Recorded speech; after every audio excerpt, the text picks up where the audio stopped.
Fala aí, eu sou o Luiz Otávio. Eu sou a Ana Cláudia, nós somos os dois faladores. E no vídeo de hoje, amanhã irá completar 2 semanas das eleições e a galera ainda está esperando o terceiro turno.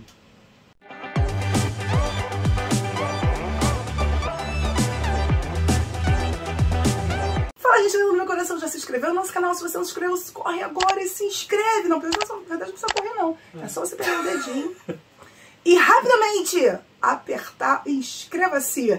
E, claro, tocar o sininho pitadinho para receber as notificações de todos os vídeos novos que nós trazemos aqui no canal. Deixa o teu joinha, que é tão importante pra gente, e comenta conosco. O que você achou da live, se você concorda com a gente, não concorda, discorda. Nós estamos aqui pra isso. Ai, desculpa. Live, do vídeo, né? É porque eu fiz tanta live hoje. Acho que umas 3 lives hoje. Daqui a pouco tem mais uma. E aí eu tô nesse ritmo, gente. Desculpa aí. Foi mal. Pessoal, a gente já sabe, as eleições já aconteceram. Lula ganhou por uma margem muito mais apertada do que muita gente imaginava. Eu sabia que ia se apertar.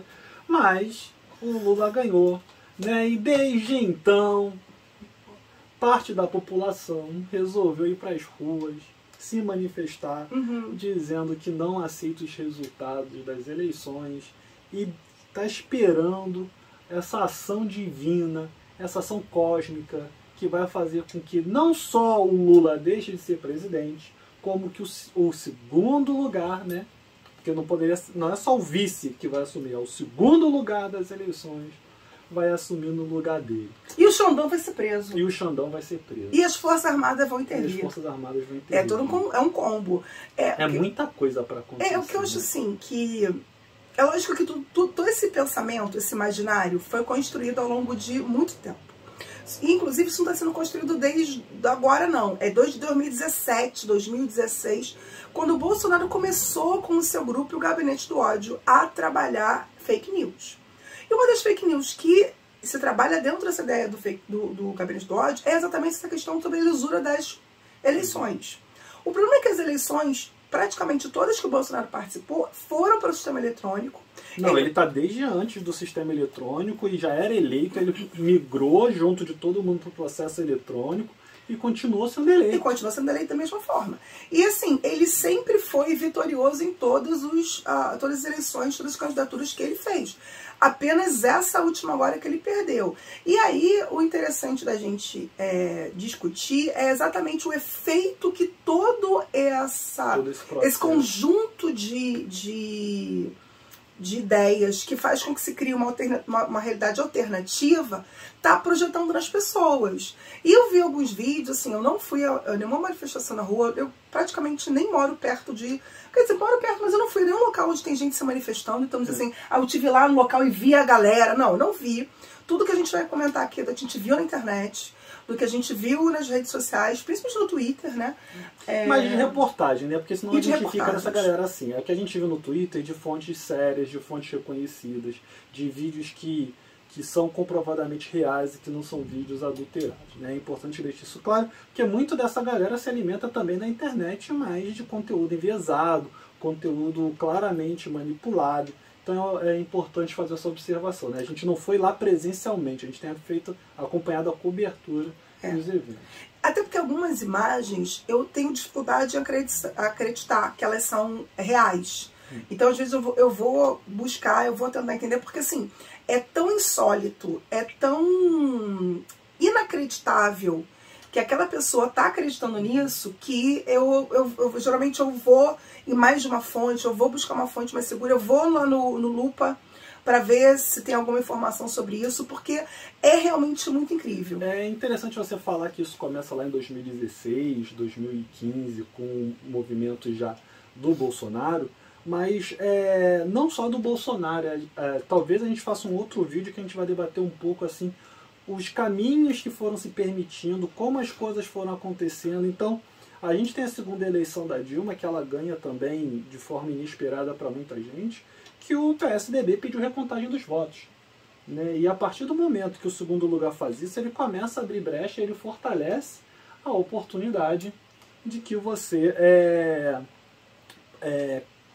tenha mais gente, de alguma maneira, questionando a veracidade, questionando se as urnas realmente devem ser usadas ou não, se as urnas são fiéis ao que o povo representa, ou que o povo deseja ou não. Mas acho que parte disso assim, é potencializado pelo movimento da internet. Então você tem as redes sociais se alastrando mais em começa em 2010, crescer muito a participação aqui no Brasil em redes sociais. A rede social mudou, porque muita gente saiu do Orkut, foi para o Facebook. O Orkut, ele tinha um objetivo, ele tinha uma forma de ser. O Facebook meio que obrigava mais a você se manifestar, até pela própria pergunta que ele botava lá, o que você está sentindo, o que você está pensando. E fazer com que as pessoas, então, colocassem ali o que elas estavam pensando. O próprio Twitter também, que já teve um boom, hoje em dia está meio mais caidinho. Meio caidinho. Mas o próprio Facebook também está meio caidinho. Caído, porém, o Facebook está caído para uma parcela da população. Porque para outra parcela ele continua extremamente ativo, extremamente útil para eles, e é o local onde eles se informam. Uma vez que foi construído uma narrativa de que os meios de comunicação não são seguros. E isso eles estão, inclusive, agora, pelo que eu tenho acompanhado de prints dos grupos de manifestantes, eles estão agora se envenenando, porque eles estão agora extremamente confusos sobre orientações e para onde seguir, sobre o que é verdade. Então eles estão comentando entre eles mesmos, tipo, cara, isso aqui não é verdade, estão brigando entre si, inclusive, isso aqui não é real, para de falar dessas coisas, ou tipo, vamos desistir, ou não vamos, é verdade. Mas uma coisa que a gente percebe o presidente está em silêncio. Sim. O gabinete do ódio está em silêncio. Isso silêncio não. Ele não está em silêncio sobre respeito ao que fazer, mas ele está insuflando indiretamente os grupos a fazerem as manifestações, mas não está deixando, e aí para eles... Determinadas figuras que de alguma maneira alimentavam publicamente, mesmo que de maneira dando indireta, respostas para eles, esse grupo não tem se manifestado. E agora eles estão se alimentando simplesmente do que eles acreditam que é uma comunicação cifrada. Então eles estão tipo assim, não, é para você ler entre as entrelinhas, isso é um código, ele quis dizer tal coisa. E aí cria-se as teorias da conspiração mais diversas dentro dos grupos. Isso às vezes também cria até umas polêmicas entre eles. E está extremamente cansativo, porque na medida que eles não estão... eles primeiro falaram 72 horas, que é outra coisa também que aconteceu muito no grupo. 72 horas, quando sair o relatório, em tal momento vai acontecer, e não está acontecendo. E sendo que eles já se frustraram desde o 7 de setembro do ano passado. Não foi nem desse ano. Então ele já vem nessa batida de manifestação, de ir pra rua, que indo pra rua vai acontecer alguma coisa há 2 anos quase. E é muita pancada na cabeça que eles estão tomando. Porque aí você tem o 7 de setembro. Nada acontece. Aí você tem uma perspectiva também da proclamação da República, que se falou em alguma coisa também em algum momento nesse dia. Aí você tem então o 7 de setembro deste ano, que não acontece nada também. E você tem, então, as eleições. E aí vem o grande baque, né? Porque, para essa parcela da população, a vitória do Bolsonaro era certa, de 60% para cima. Eles realmente acreditavam nisso. Claro que fomentar isso tem 2 componentes aí, o de você manter cristalizado aquele grupo, mas também de fortalecer o seu discurso de quando a derrota fosse vir, de quando a derrota chegasse. E aí eles perdem logo de cara no primeiro turno. Eles não conseguem a vitória no primeiro turno, que muitos defendiam que seria 60% no primeiro turno. O que não faz nem sentido se você parar para pensar que a gente tinha no mínimo 4 candidatos ali. Sem contar o Ávila. Sem contar o Ávila já são 5. Então você conseguindo no primeiro turno 60% dos votos, teria que ser muita gente votando assim. Já era difícil. Aí você vai para o segundo turno, muito mais agressivo, que o pau canta de maneira assim escancarada, o nível foi embora, o verniz que se mantinha deixou de existir e o cara perde de novo. E aí você tem as 72 horas, que com as 72 horas você vai... Não é só as 72 horas. Você tem, antes do segundo turno, da eleição em si, você tem um segundo turno em que o Roberto Jefferson resolve dar tiro na polícia e jogar granada. Uma semana depois você tem Zambelli, que é obrigado a sair fugida do país, que é o que a galera está dizendo aí. Porque não tá aqui no Brasil. Não voltou ainda, né? Teoricamente, a prisão dela foi, pelo menos a investigação, né, foi aberta, e ela está nos Estados Unidos. Então, e aí você tem as eleições, e o Bolsonaro perde mesmo fechando rua, mesmo com a Polícia Federal, batendo recorde de ações num domingo. Não, e ao mesmo tempo também com todo o trabalho que foi feito, né? Tem a denúncia do Globo Repórter, da compra de votos. Tem a Profissão Repórter. É, Profissão Repórter. Tem a questão de jogar dinheiro para, de alguma forma, se mostrar um bom presidente que está pensando na população mais pobre, a baixa artificial do preço da gasolina com a isenção dos impostos e ao mesmo tempo também, controlando a Petrobras. Então, assim, você tem vários mecanismos que ele fez, usou a máquina, ele usou o próprio Planalto, usou a posição dele como presidente como nunca antes se usou, e usou um dinheiro absurdo. Usou as igrejas de maneira absurda. Usou as religiões, exatamente. As igrejas pareciam mais comícios do que missas. E aí você tem, então, a derrota. Depois da derrota, você tem as 72 horas. E aí você também tem as promessas que foram feitas nas igrejas, que esse é um outro ponto também. Mas aí vamos só fazer o resumão de pancadas na cabeça que esse povo levou.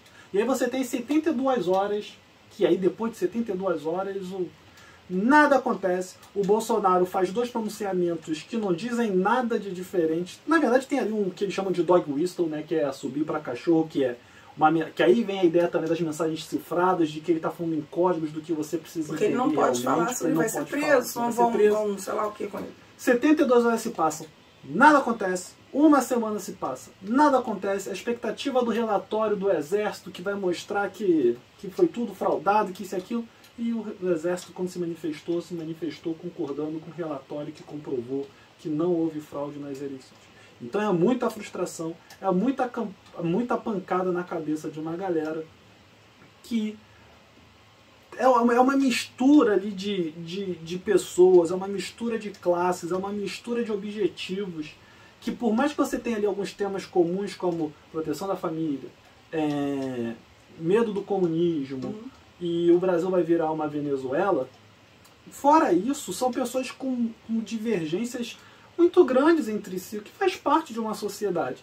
E aí, se você está tomando tanta paulada na cabeça, uma hora isso ia começar a ruir como evento presencial, né? Não como ideia, como conceito.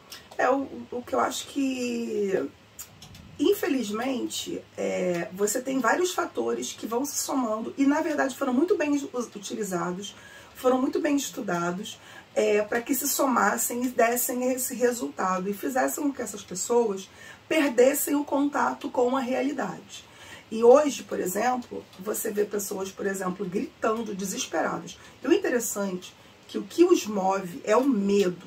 Você vê basicamente as emoções básicas, medo e raiva nesses indivíduos, e que foram mobilizados através de fake news, do tipo, o Lula vai botar pessoas morando na sua casa, o comunismo vai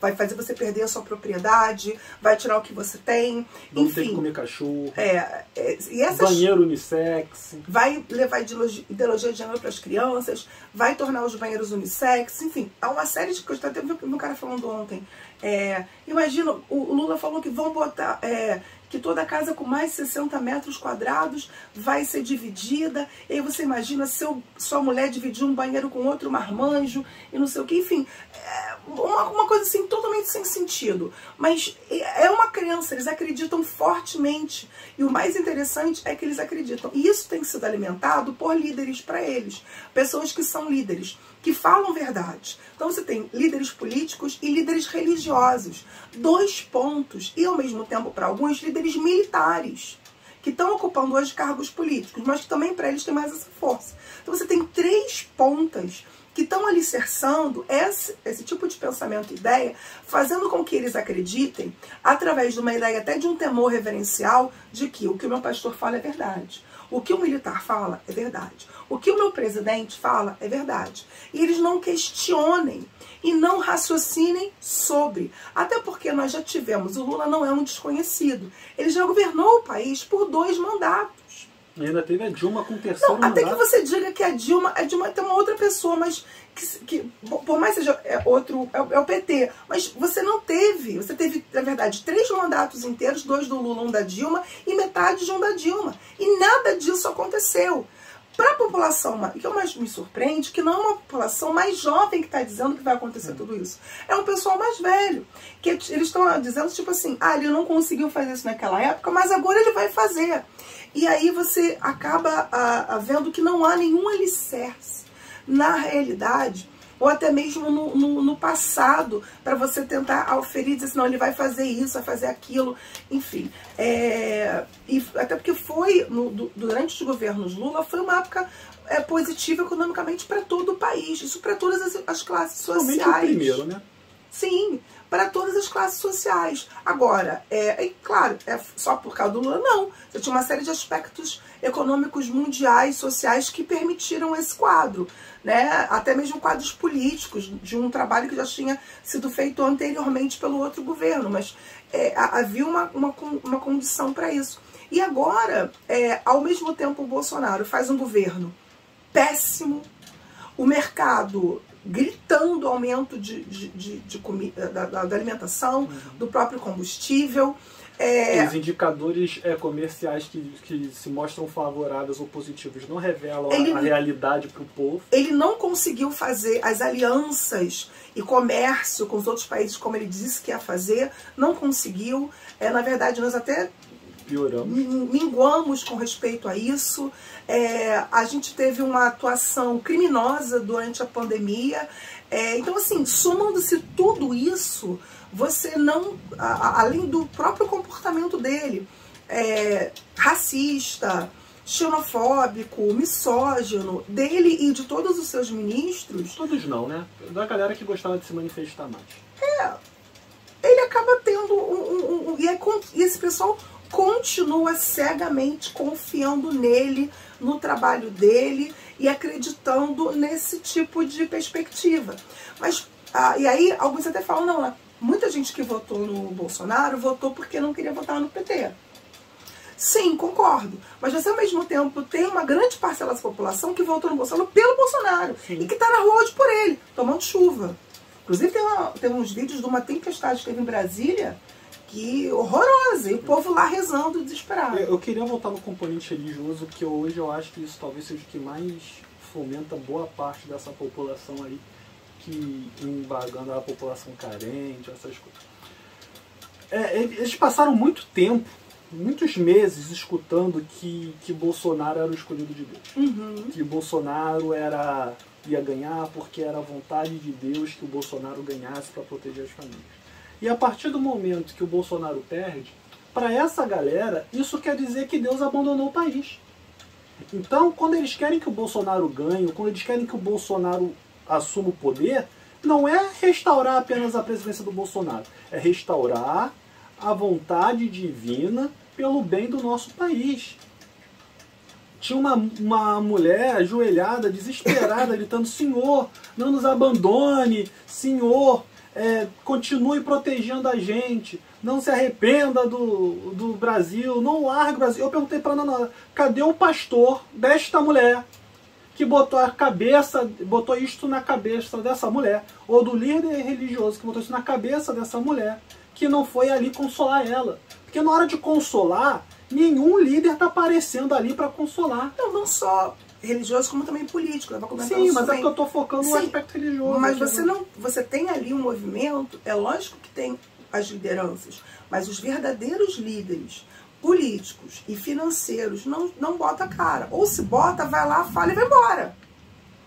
Então, você tem muito mais o movimento da população, porque também essa ideia que eles querem levar é de que é espontâneo do povo contra uma eleição fraudada, é que não tem, eles não vão, e a justificativa deles não estarem lá é essa. Mas quando você vê, por exemplo, Eduardo Bolsonaro foi para os Estados Unidos. Antes passou no consulado italiano para pedir cidadania, né?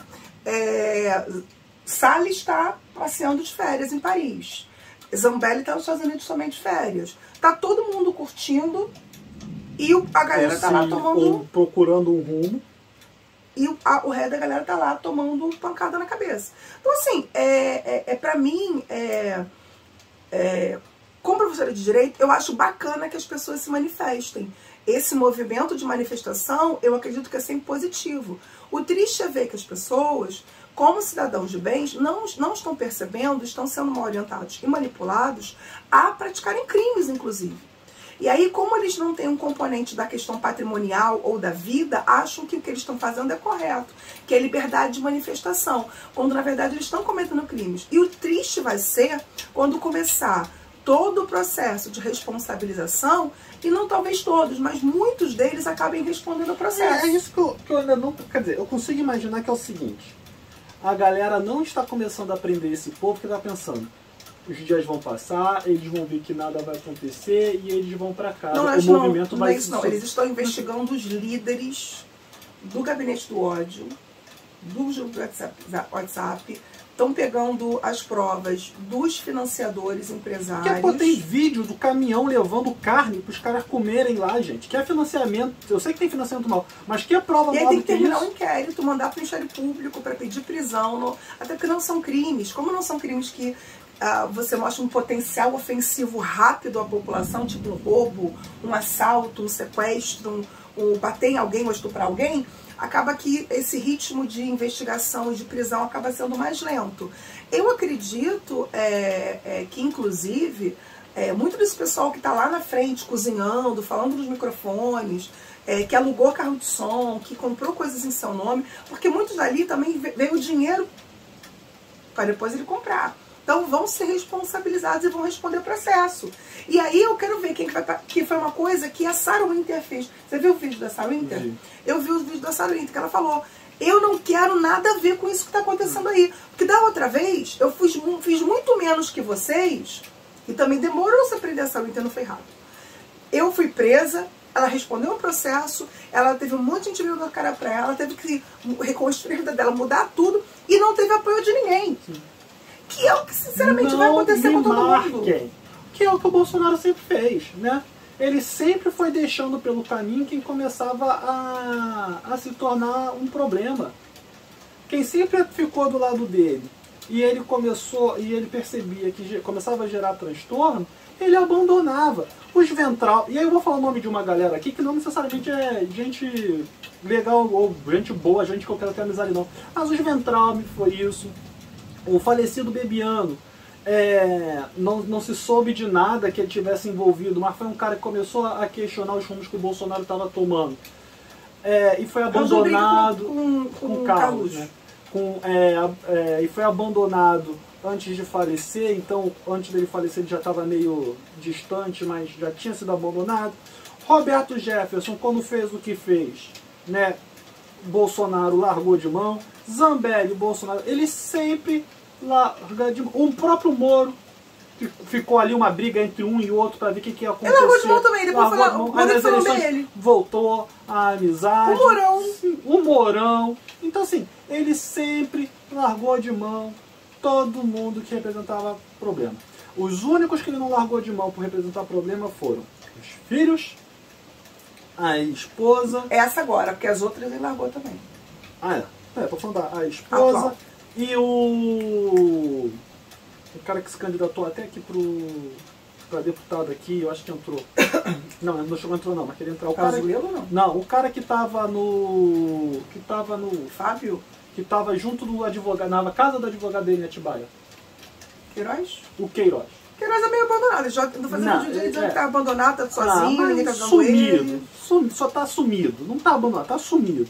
Então assim, ele sempre largou todo mundo de mão. O que vai acontecer quando os inquéritos saírem, então, é que a gente vai precisar esperar para ver. Uma coisa que eu acho é o seguinte: Gregório do Vivier falou muito bonitinho no programa dele, né?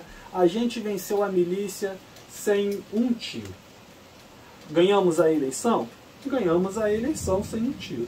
Mas daí a dizer que derrotou o bolsonarismo, que derrotou a milícia, é muito distante. A simbologia da fala é muito bonita, mas que fique na poesia e isso não se torne realmente um ideal prático. Por quê?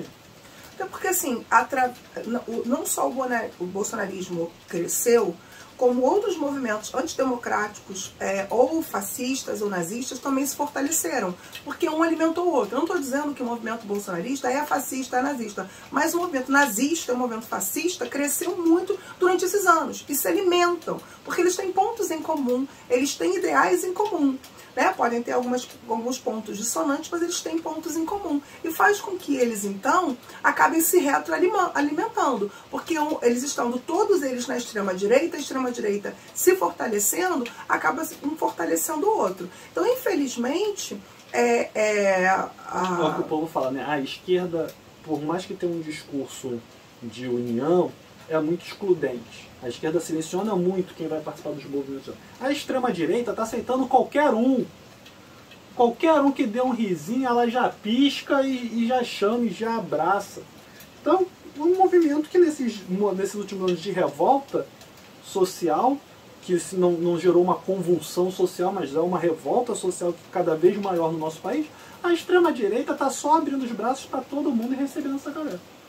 E assim, é preocupante. Eu vejo assim que pode ser que haja uma grande decepção desse grupo e que eles abandonem, inclusive, participações políticas, e aí você aumente no futuro, de novo, o número de pessoas que não votam, que inclusive isso também é um reflexo do próprio PT, das besteiras que o PT fez no passado.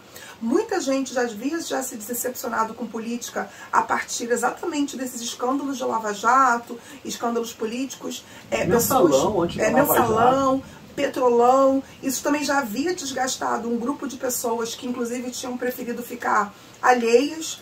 Muita gente até que participou dessa eleição, participou muito mais pelo medo da questão da antidemocracia, mas mesmo assim você tem um percentual muito grande da população que não participou. Você tem praticamente 20% da população que podia ter ido votar e não foi. E aí você possa aumentar para um 30% aí, por um 35%, o que faz com que a própria democracia se fragilize, na medida que as pessoas, então, digam, então não tem jeito mesmo, nenhum deles presta, nenhum deles é realmente real, porque o problema de você também colocar as suas fichas em cima do Messias, não digo só o Bolsonaro não, mas na figura de um salvador da pátria, é sempre isso. Ele te decepciona, você acaba se decepcionando com o próprio regime democrático, com o próprio ato de votar, com a própria política, porque aquela pessoa para você simbolizava tudo, quando na verdade a gente deve votar muito mais em projetos, ideias, do que exatamente em pessoas, em figuras. E infelizmente, os últimos anos, isso se fortaleceu muito, não no Brasil quanto no mundo, que você vote no indivíduo, porque ele é um símbolo de uma ideologia, né? Ele é o símbolo de uma ideia. Tanto o Lula quanto o Bolsonaro são símbolos, são pessoas chaves, e as pessoas votaram muito mais no indivíduo do que no partido ou no projeto. Até porque essa campanha foi uma campanha muito feia, no sentido de que ficou se discutindo e se ficou acusando, apontando o dedo, mas ideias mesmo para o Brasil, muito pouco foi discutido, muito pouco foi mostrado e trabalhado. É claro que muito porque o Bolsonaro, inclusive, ele não permite. Você vê isso nos próprios debates. Você debater com ele, qualquer coisa séria, é praticamente impossível. Bom, eu acho que é isso. Comenta conosco aqui o que você acha. Quero fazer uma observação aqui, ó. Uhum. A galera vem reclamando que a gente tem feito muito vídeo sobre filmes e séries e que a gente tem abandonado a galera que entrou no canal por causa de temas como esse. Uhum. Então vamos lá. Primeiro, a gente realmente não estava, melhor dizendo, com cabeça para fazer vídeos sobre esses temas, porque obrigaria a gente cada vez a entrar em temas e assuntos mais espinhosos que a gente não estava na vibe realmente. E tem um outro fator aqui. A galera não costuma consumir esse tipo de conteúdo. A gente sabe que teve uma galera que veio pra cá por causa disso, mas não é a maior parte da galera que consome os nossos vídeos. Então, essa galera que ficou pedindo aí, ó, tem que arranjar uns 10 inscritos, pelo menos. E compartilha, vê o vídeo todo. Divulga, vê o vídeo todo.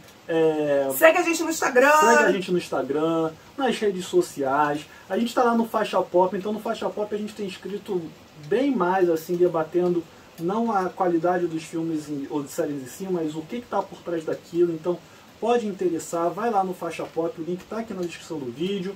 Estamos no Spotify também com Falando Nisso, inclusive precisa botar o Falando Nisso com a Natana. E é o seguinte, dia 15 agora, terça-feira, tem Falando Nisso com Bia Amêndola, editora executiva do Omelete.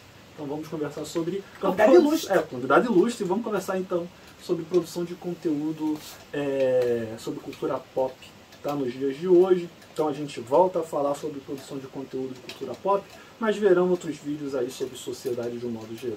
Sem dúvida, pessoal. Grande beijo. Até o próximo vídeo. Tchau, tchau.